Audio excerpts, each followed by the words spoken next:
Good morning, everyone. Welcome. Glad to see you on this gorgeous fall day.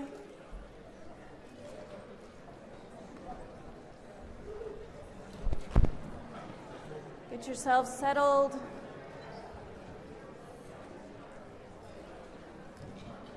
Page 65 today.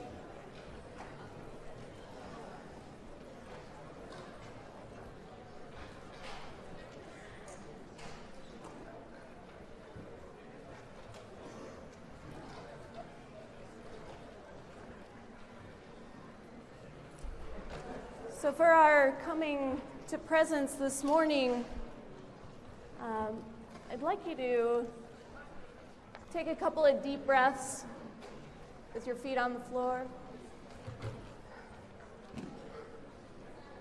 And as you do that, I want you to bring your attention to your pec muscles, your pectoral muscles right here.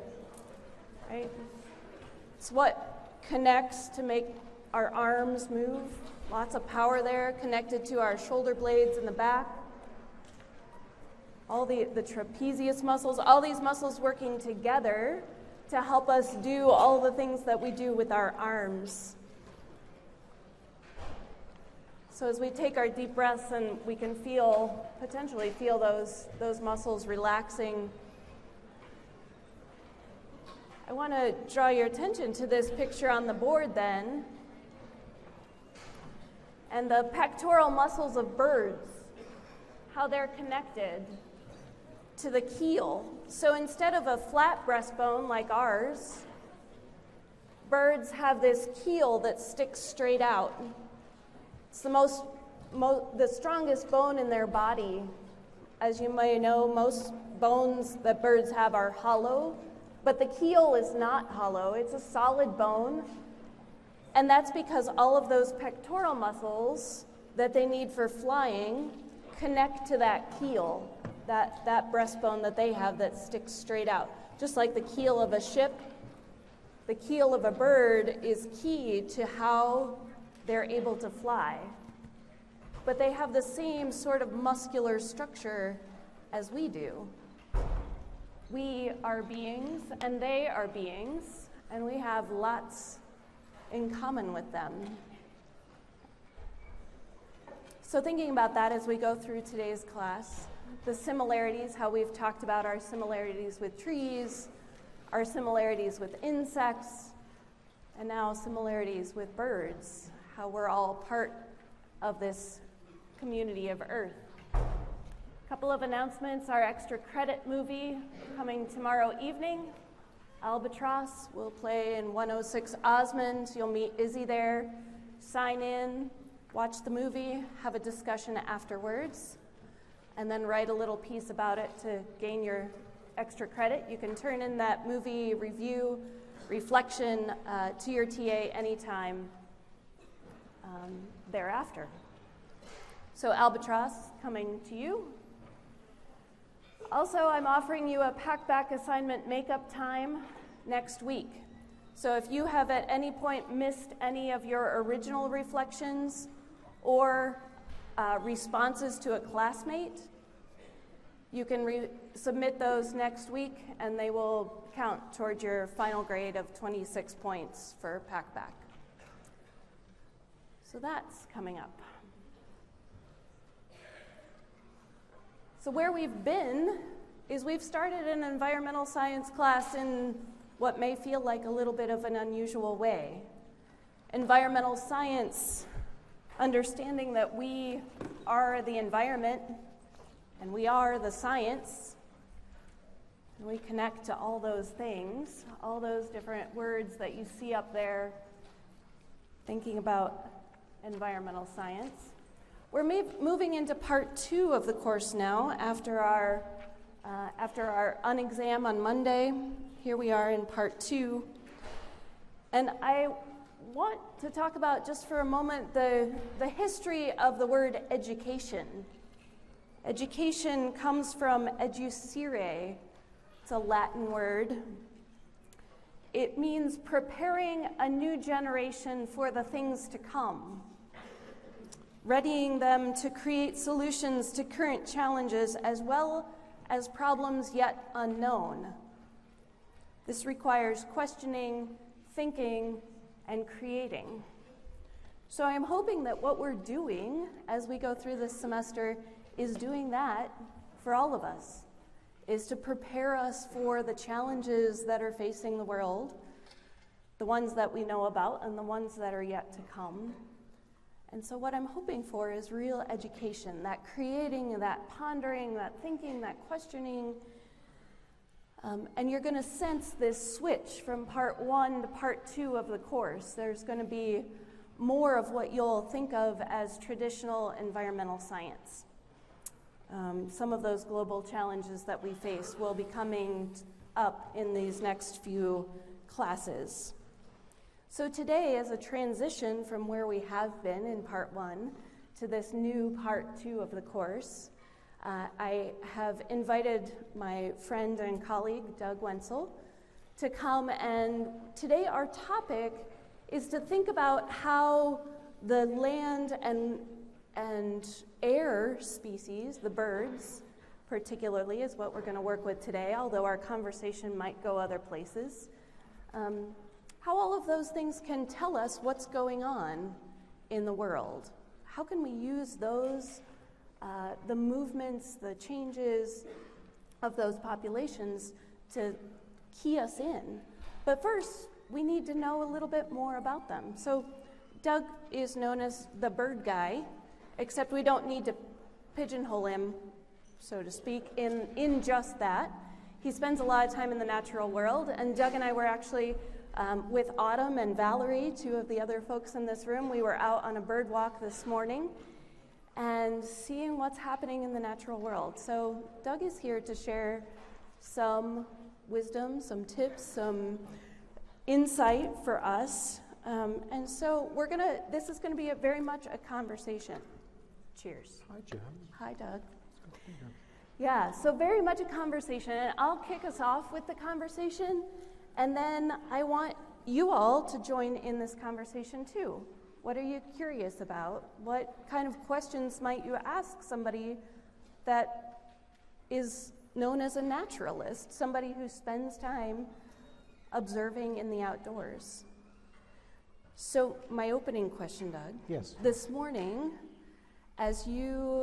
I felt a real sense of joy as you led that group of people. So there were about 15 or 20 of us wandering through the woods this morning. And so am I on key? Is it joy? Can you tell them about what comes up for you when you have an opportunity like that to share? Why, Jen, it is a sense of joy. Do you have friends like that? People who spend a lot of time outdoors? Or are you one of those people that your friends see you and they go, why are you so happy? You're like, I just am. I just spend time outside. But yeah, because there was a study done in the UK a number of years ago. It was called the Foresight Study. They interviewed a lot of people, and they were trying to figure out from a government standpoint, how do we make sure our citizens, what can we do to bring them more a sense of joy or happiness? And so trying to figure out from them what brought them happiness. And through the lens of a bird walk, those 5 qualities that the study uncovered, and a lot of it is intuitive, but in a simple bird walk in an hour and a half, these 5 things come together.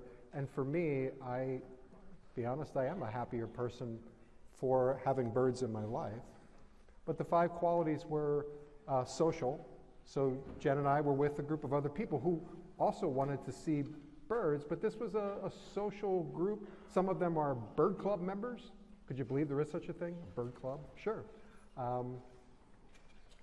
But we learn each other's names, so we're part of a social group. People who are active tend to be happier. So we went on a bird walk. We had to get up early because we started at 7:30, so many people made the commitment to drive or get up and get active, and so a community, active. Oh, happy people take note. Have you been taking note what's going on? So in Pennsylvania, we have 4 square seasons, lots of ways to take note, right? So on campus, as I was just walking, I'm noticing the tulip trees are turning yellow. On my drive into campus, I stopped at a red light. I'm looking at a little downy woodpecker feeding on a mullein stalk. I'm watching a blue jay with an acorn in its mouth. I just take note, and every day for me is different. And the people on the bird walk, we were taking note of what was happening, what was different about October, 5th right now? October 5th, there were sapsuckers, Lincoln sparrow, birds that we hadn't seen on other bird walks that just came into the area. So we were taking note. And fourth, people who are happy tend to be lifelong learners. What are you going to do after you're forced to go through your educational career, right? You're getting towards the end of it, I hope. But ever since you can remember, you've been in a formal academic setting. What are you going to do with your time when you're no longer forced to check those boxes, earn a degree? For me, I've been studying, I follow my own passions, but I try to learn something new every day. Birds intersect with that sense of joy and learning. And then finally, give back. People who give their time, you're part of maybe student organizations. Thon is a way of giving back, right? You give your time for a cause. For birders, we give back in simple ways, like submitting checklists of what birds are there, so monitoring the health of the environment through birds. Have bird numbers gone down? Have they gone up? Right now, there's someone sitting on Stone Mountain watching hawks fly over and counting them as part of a nationwide network of hawk spots where people sit and record. So those 5 things, and cool people. Birders they're just fun. So it was fun because there's humor involved. There's other things that bring me joy, but I felt good about this morning. I think. Yeah, I thought it was pretty great. Yeah. Does that answer your question? It does. Your joy? Thank you. Yeah, good. Yeah. And so last week they reflected on this quote, "The more of the world I'm in relationship with, the more alive I become." I think that's tying in to what you're talking about. So relationship can mean a whole lot of different things. I like that picture as well. Yeah. Can you see that picture right there? That's right. Well, I don't know. And I just want to say thank you for coming to Shavers Creek. I felt like I owed you something because you traveled to Shavers Creek. I should come to campus and say hello to you. So I was there on your field day. This photo was taken on the lake trail. You walked on this trail. I certainly have a 30-year connection to what's happening at Shavers Creek. And I have, every day I deepen my relationship to that environment. Well, you know this, right?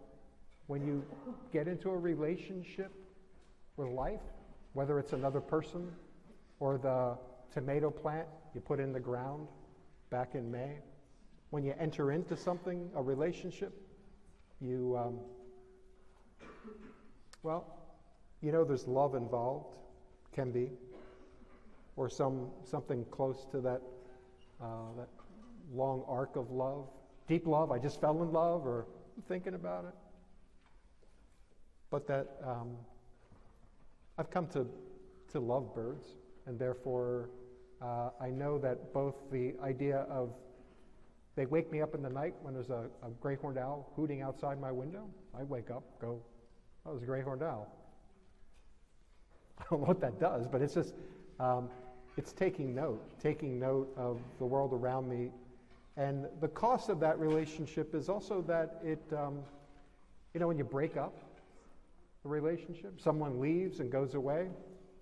It's the same with this idea of the natural world. The more I've learned about the natural world, the more heartbreak it's been for me. Because I felt a sense of loss when the little brown bat numbers, we've lost 6 million little brown bats. The most common bat in Pennsylvania is now one of the most uncommon bats in Pennsylvania because of white nose syndrome, a fungus from Europe. So relationships, I feel alive, but I will warn you, the more you pay attention, the more you care, the more it hurts, but it certainly makes me feel, I can get fired up about the loss of white ash trees due to emerald ash borer, an insect that was introduced into the woods of Pennsylvania. I care a whole awful lot.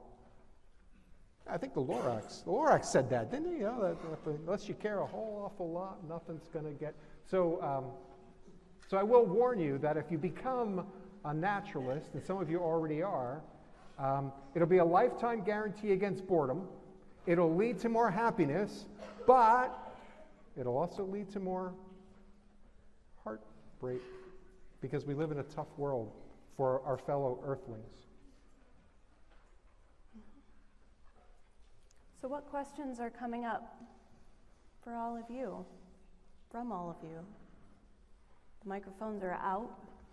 Love to hear some questions that you might have for Doug. Oh, you have, there's TAs, right? Or there are TAs, and then I love questions from TAs and because they're students too. Just everybody, yeah. We'll call this Dialogue with a Naturalist. No stress. Hi. I've heard about the significance of... Doug, over here. Oh, hi. Yeah. Hi. I've heard about the significance of spark birds. Could you explain what a spark bird is and why that's important to birders? Yeah. Thank you. Is that? It is. Autumn? Hi, Autumn. What are you passionate about? Like, what's a hobby? What have you been doing since, are you a collector? Do you collect seashells down by the seashore?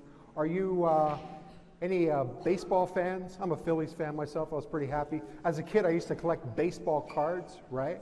The Rings of Power. I read Tolkien when I was a little kid. First book I ever read was The Hobbit. First book I ever got through. I still love Tolkien, and now, boy, wow. Those little spark moments in life that lead us to what we spend time with. What are our hobbies? What are our joys and passions? What are you doing outside of the classroom, working towards a degree that no one's making you doing, that you do just because you like to? I know you knit. I do. Did you knit that hat? I did not. Oh. But I've knitted hats to copy this hat. Yes. All right. So like if I said to you, what got you into knitting, your answer might be similar to what got me into birding and where spark birds come from. So the idea of a spark bird is something that it's a moment in time where you realize that birds are animate beings, that you could allow them into your life, you would pay attention, and this particular bird, in my memory, stands out as it represents that moment in time. I was along Spruce Creek, known for its high-quality fishing. I have my Newcomb's Wildflower Guide out because I was feeling confident about plants. Ever since I can remember, I was a plant kid. Fall asleep in the sunshine, Mom would let me plant the little garden, tomatoes, peppers, that kind of stuff.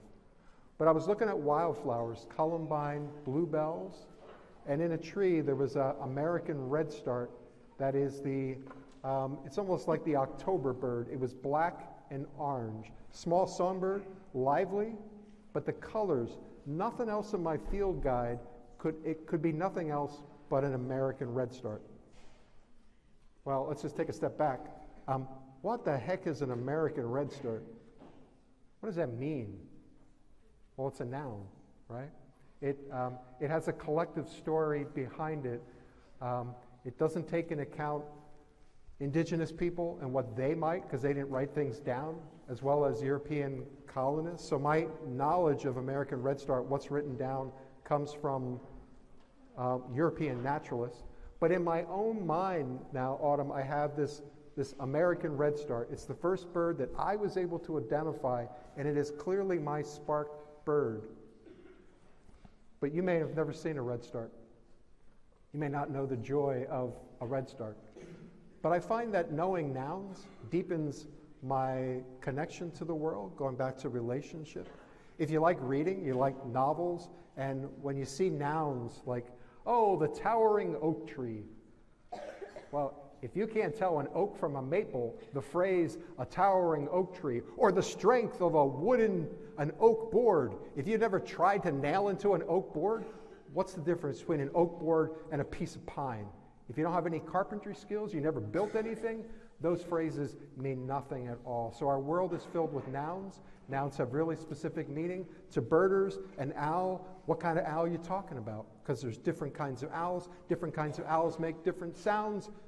American redstart is my spark bird. I wonder what will be your spark bird or gateways into other hobbies. For knitting, it could have been role models, right? Yeah, role models. For me, it's about the yarn. It's about the quality, the alpaca or the wool, the animal that it came from, and knowing a story.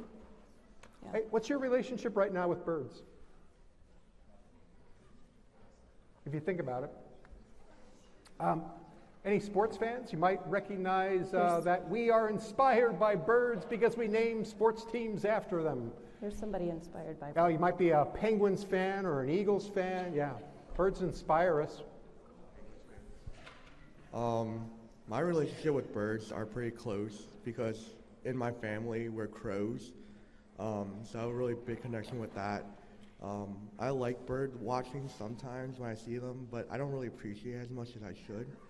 So, yeah, that's my relationship with birds. Crows. So you recognize they're there, right? And there's maybe people in your family might be birders, right? Do you have a mom or a dad or a cousin or a grandmother who feeds hummingbirds? Or throws breadcrumbs out for birds or feed birds? Many people have different types of relationships with birds. Who here loves chicken? Yeah, good number, yep. Many of us eat chicken, eggs. If you have a down jacket, you're in relationship with birds. If you eat chicken, you're in a really deep relationship with birds. I think there's some. Yeah. All right, so now that my whole lab group is laughing at me because I'm asking a question, I wanted to ask you, so you describe yourself as a naturalist, right? What does that word mean for you? Like, is it like a hobby? Is it like a job? Like, is that something that's like part of, like, what does that word mean, do you think? Thank you. Yeah. It goes back, it's an old-timey word. Old-time, I just made that up. It refers to someone who pays attention to the natural world. And someone who, good habits of a naturalist would be note-taking. Sketching goes with, natural history. But really, at its heart, it's someone who pays attention and notes things, takes notes. For a Pennsylvania naturalist, they would know that Pennsylvania has a diversity of trees, and about how many trees do we have. A naturalist would know what salamanders can you find in Pennsylvania. If you find a snake, what kind of snake could it be? Naturalists are, they understand their big backyard. They're also not afraid to, a modern day naturalist in the ologies could be an ecologist. A entomologist is a form of a naturalist. A ornithologist is a birder naturalist. But when you put those ologies on the end of it, it's more focused on the scientific process and, peer review of your work. For a naturalist, though, I can make observations. I don't have to tell anybody about them because it's for me. A naturalist is not afraid to break into a song over their spark bird, because we can do that. We're not afraid to show our emotions about birds. So I can say, as a naturalist, I love birds. I do. I love red-tailed hawks on campus. When they swoop down and pick up a squirrel and carry it up and eat it in front of us, I think that is awesome. Not awesome for the squirrel. They lost out. They're just recycled into a red-tailed hawk, just like the chickens that we eat are recycled into higher-level primates.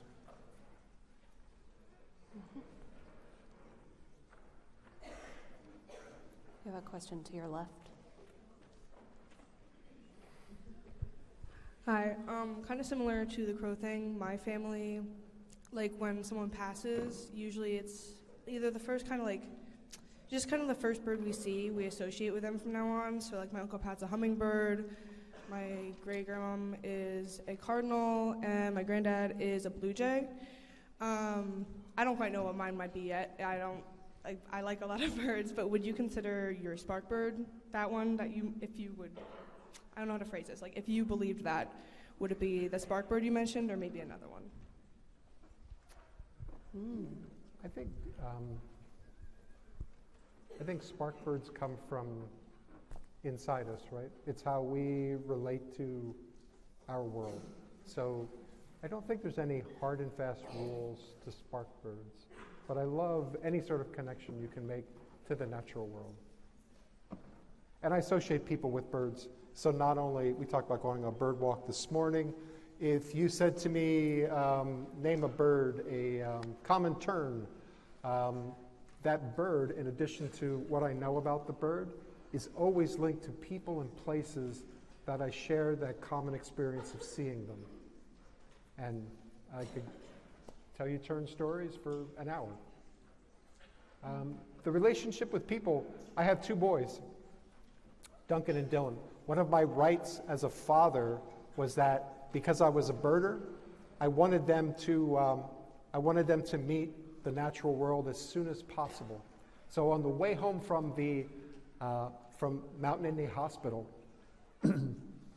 my newborn is in the back. And so the game I played with Dylan, my firstborn, he's born in June. On the way from the hospital back to Huntington County, so I live where Shavers Creek is in that county. On the way over, we stopped on the far side of Rothrock State Forest. And I knew there was a particular bird there, another tiny warbler called the chestnut-sided warbler. For birders, the songs that we recognize birds go with mnemonics. So, for instance, a blue jay, you might have heard this on campus, blue jays say their name. They say, Jay, Jay, Jay. They do a lot of different things. The mnemonic for a chestnut-sided warbler is very, very pleased to meet you. Very, very pleased to meet you. That's its song. So I intentionally pulled over to this little stop with my newborn in the back, his first day out of the hospital. I rolled down the windows and I listened. And my wife's like, what are you doing? And I'm like, just listen. And they're singing. The first bird that my son heard was a chestnut-sided warbler singing, very, very pleased to meet you. How great is that? How great is that? Now, my second son, he's a New Year's baby, January 1st. Chestnut-sided warblers are no longer in Pennsylvania on January 1st. So we're bringing him home from the hospital. It's early in January, nothing on the way home. We get home, we get out of the car, and there is a blue jay calling. So Duncan's bird is the blue jay. Not nearly as dramatic, but second child, you know, they get shafted all the time. So similar, you know, associating people with birds and natural history. We have so much to choose from. Okay, so are there any types of birds that like share you that the environment is failing? And second question, how long did it take you to grow your mustache? Because it's pretty sick. Your mustache is awesome. Thank you.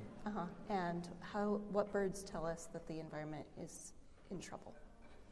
Thank you. The acoustics, my It's ears terrible. are not as young as they once were, so I have a strange thing about my mustache. In the spring, do you remember my long curled mustache? Every time I look in the mirror now, I look at it and go, what a sad looking mustache. It's just so short, so sad. When I was 25, that's when it really kicked up.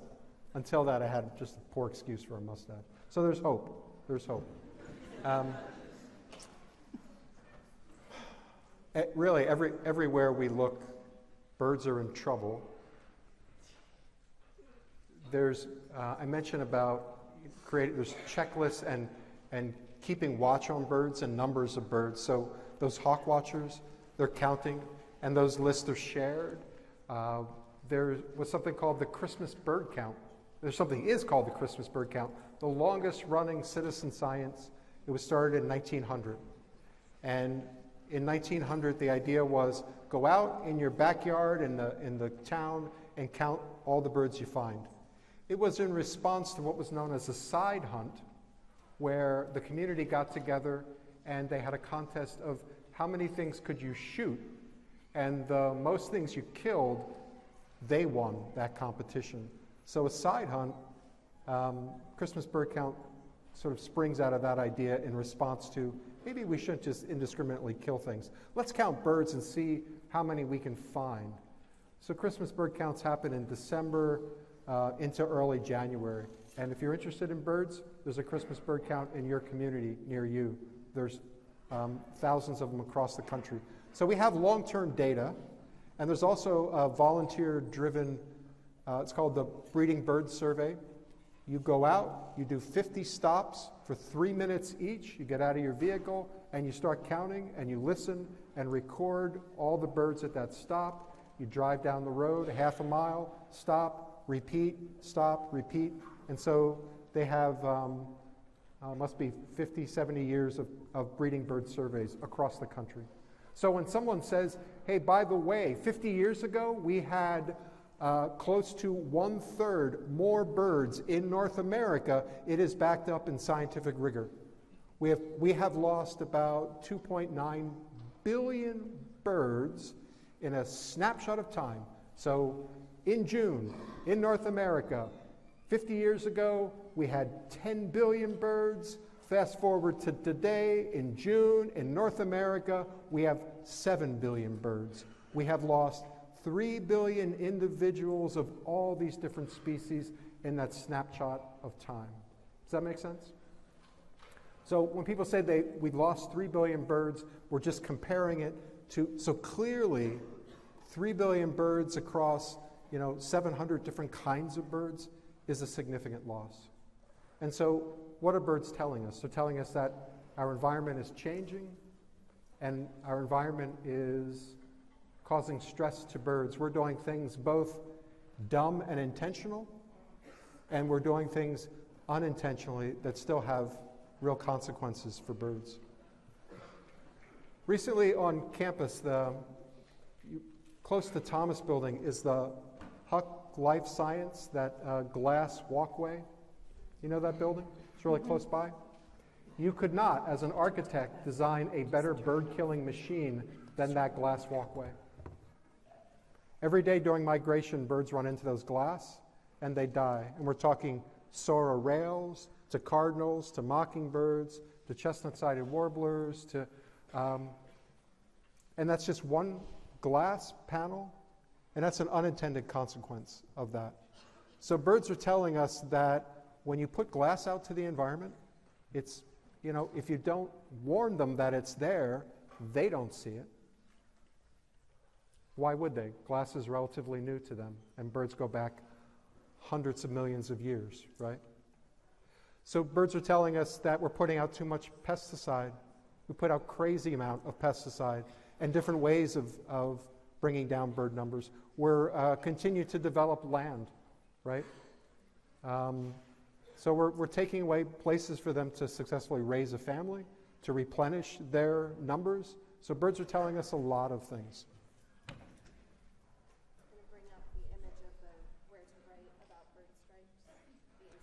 Oh yeah, this is a student run, and there's another faculty, Joe Geikus, on campus that have been collecting maybe 5 years of data on bird strike. And so Elizabeth is going to pull up, maybe. Anyway, there's an Instagram account. So if you find a dead bird on campus, you can take a photo of it and send it in, and it'll go to that database. So an unintended consequence of lots of glass in architecture. Any architect students? Yeah, bird strike. It's going to be a hot topic. And birds don't see glass. Why would they? But you know what birds do see? They have a fourth color receptor type of cell in their eye. So you think about rods and cones in our eye. Cones see color.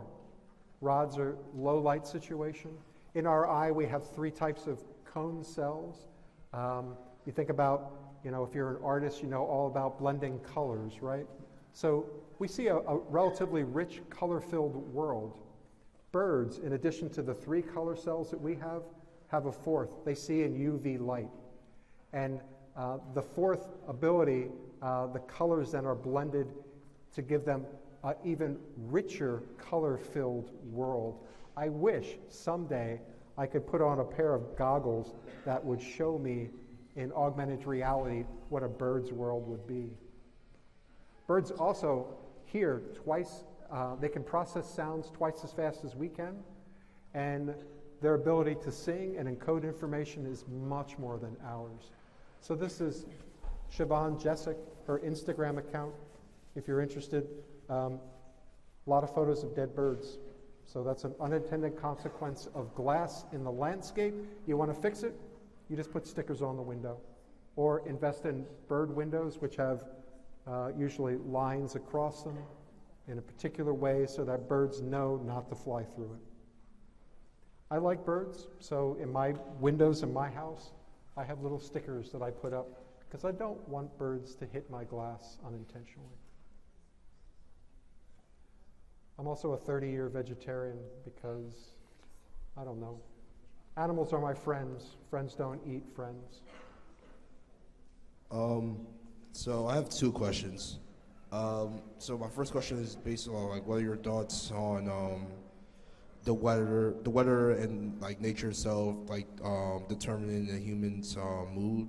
Like I heard a lot about like if the day is shorter and it gets dark at night, like the mood's a little bit different, a little bit sad. So I just want to know like what are your thoughts on that. And then my second question is, what's your favorite like bird noise? Like I know you talk a lot about birds, so I'm just curious to see if like you have like a bird noise like, oh, I like that. So yeah. Favorite bird Noise. noise. Favorite bird noise. You ready for my barred owl call? Well, okay. My favorite bird right now is a barred owl because I'm thinking about owls because it's October and I just think about owls in October. And it's easy to imitate, so I can do it for you here. If you like songs, there's thrushes that birds, because of their ability to produce sound, songbirds, have two different, they have what's called a syrinx. So birds, if you're in choir, check this out. Songbirds can sing in harmony with themselves because they have two voice.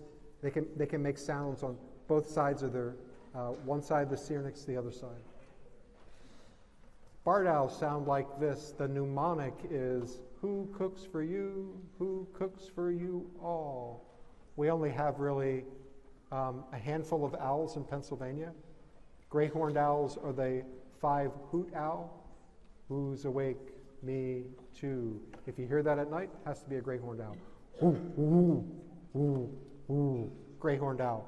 Barred owl though, who cooks for you? Who cooks for you all? Sounds like this. I have a mic on.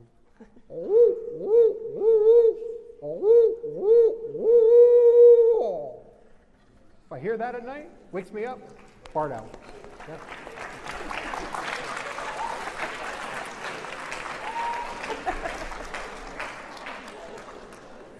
What was the first part of the question? Was weather? Yes, how does weather affect our mood? Our mood? Yeah. How does weather affect our mood? Yeah, or Yeah. light and dark. Yeah, here and here's another unintended consequence of our crazy society, right? Why would we light up the sky? I mean, who here has seen the Milky Way? Not through pictures, but in looking out the Milky Way, right? From Shavers Creek, we can still see the Milky Way because the light pollution from State College, local light. If light is designed correctly, it faces down and illuminates our feet. But right now we have a lot of light pollution, so it's sort of always on. We are into we just passed the autumn equinox, equal light and day. I don't know about you, but wintertime, when it gets darker early, gets darker, it doesn't get lighter later in the morning, I tend to want to sleep a lot more. So daylight for people, we're really cued in to it. And the less light pollution, wasted electricity, wasted resources, the better for us, the better for birds. Birds sense weather. The hurricane Ian that just hit Florida, because there's some scientists are putting trackers on birds that were migrating south, heading towards Florida, knew there was a big disturbance. They either went down, sometimes they turn around and go back. So birds are really keen, but weather certainly affects me. I think it affects everyone. I'm much more happier on sunny days because I'm a sunny kind of person. Some people like cloudy days. And thinking about that light and dark and how many animals in the natural world either migrate, like the birds, or they go into hibernation or torpor, it's very instinctive for us to slow down in the winter when it's darker longer. So there's something really interesting about thinking about wintering and how our natural cycles could play out as well, if we let them. Yes. Other questions? Over this way.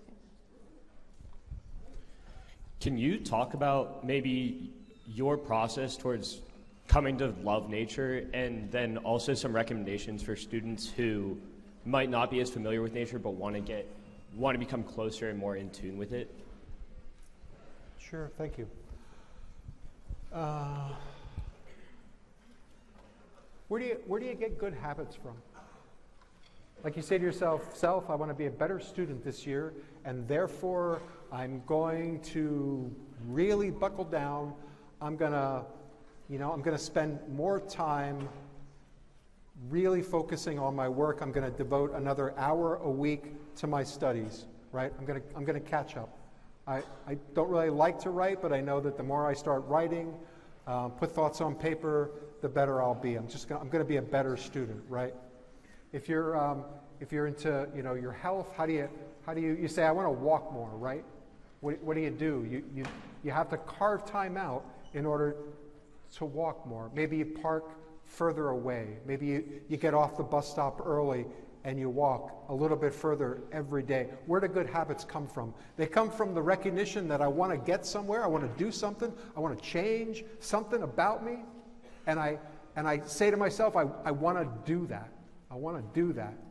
And then I have to do it. So how do you become aware of the natural world? You have to put time in. You have to say to yourself, I want to be more aware of my world. I'm going to, rather than walk across campus like this, I want to walk across campus like this. I want to watch the gray squirrels. I want to see a red-tailed hawk take out a gray squirrel. I'm going to do that before I graduate, and to do that, I'm going to spend time looking around, because rest assured, there are red-tailed hawks on campus eating the gray squirrels. Sorry, gray squirrels. You go, red-tailed hawks. So how much time do you want to do? How much time do you want to devote to this? And remember that people who are unplugged and plugged, I don't like to think of it as being unplugged. You know what I like to think of it as? I like to think of it being plugged in to an authentic world, a world that's not programmed by other people. It's things that I see and I observe it myself. I'm doing my own program when I walk around campus and I look at things. And if you're curious and you want to know trees, it doesn't take much to look at the leaves. Use iNaturalist, Leaf Snap. If you want to become more knowledgeable about trees, you can learn trees. You can learn birds. You can learn flowers. But it takes time to establish good habits. But the first thing is saying to yourself, I want to do that. 5 minutes a day, observing something. One of our, have you been to your witness tree in a while? Yeah, so Elizabeth has a tree on campus, I hope, or maybe, that's that she checks in with. You all could have your own tree that bears witness to your progression through your academic career here. I grant that to you. Pick a tree, study it throughout the year. But whatever habit it is, you get to choose it. But I will say, time spent in nature is time well spent, from health, from head. It's just, I've done some of my best thinking outside just walking. Look like you're ready to go. I like this enthusiasm. I want to get out. I want to get out into nature right now. Let's go. One more. One more question? I was just wondering, how much like interacting do you do with the birds when you're on your bird walks? Like, will you call back to them, kind of thing? Yeah. What's the interaction? You know, like binoculars are nice tools because they do bring the world in closer. And so when I mean, that bird is now dead, so it's no longer animated. But birds, for me, are very animate. They animate my world. They move. I connect with them. So when I see birds, I often wonder what it is they're doing. Are they communicating with each other? For ecology, if you like ecology or biology or studying the world, birds are very accessible that way. So how close do we get? It's up to the birds. You know, sometimes they can come in closer. We can do something called pishing. You ready for this? Pishing sounds like exactly you'd expect it. Psh. Psh. That's pishing. Psh. And when you pish, sometimes birds come closer to you. So on a walk, we pished once this morning. Shh, shh, shh, shh, shh, shh, shh, shh. It'll freak friends out, but you can try it if you're walking near birds on campus. They might come closer to you. So write that down. Pish. Try pishing. When I'm out in the woods, I usually pish. Nice. Oh, Jen, look at the time. Holy cow, we just have a few more minutes. What do you want to wrap up with? Well, that's a great question. I've been really excited about your questions today. This is great. And so the idea, what can we do to do things good for birds? Yeah, so there's, again, remember I said before about when you enter a relationship, there's a lot of good that happens to it. When I fall in love, you know, the world just looks brighter. But I also know that I do put myself out there. And so in entering a relationship with birds, I want to make a difference. I don't want to cause more stress to something that I've come to love. So Cornell Lab of Ornithology is the mothership of information about birds. If you want to learn about how to identify birds, Cornell has a YouTube channel, basic, here's how to identify birds in the field. You want to feed birds, Cornell can tell you how safely to do that. But they also, in coordination with the Audubon, Smithsonian, a lot of other conservation groups have gotten together and they have this list of 7 things that you can do. So Elizabeth is going to scroll through here. You may not be able to make windows in your dorm safer, but if a bird strikes your window, putting up decals or stickers close together. And for each of these things, there's a little quick YouTube video that you can click on and learn more if it jumps out at you. So Elizabeth's going to scroll down. Keep cats indoors. Kitties kill hundreds of millions of birds a year in North America. I think it's someplace like 2.4 billion birds annually. So if you may not have cats with you here, but if you know family members who let cats outdoors, there's a campaign to keep cats indoors. Make sure they love birds first before you spring this on them, because some people are not ready to hear that my cat kills things, but they probably do. And some other things. Can we scroll down to avoid pesticide? Have you been to a Lowe's or a big box store recently, or Walmart? Walk in their lawn care products and you see the aisle of death.